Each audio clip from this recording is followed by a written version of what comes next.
ating iboto nang magbago ngayon ang ating gobyerno. Leron-leron sinta sa habang panahon, sa utan lang nila tayo'y mababaon. Si Cory at si Doy ang ating ihalal, at ang katarungan ay magtatagumpay. Itong ating bansa ay kawawa naman, walang magtatanggol kundi si Cory at Doy. Araw ng halalan, huwag nating limutin si Cory at si Doy ang ihalal natin.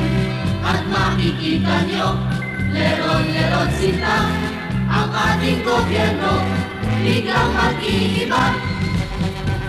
Kung ating didinggin ang nais ng tao, parang buhay pa rin si Ninoy Aquino. Sa halalan ngayon, may laban si Ninoy, pagkat itutuloy ni Cory at ni Doy. Pag-asa ng bayan, si Cory at si Doy.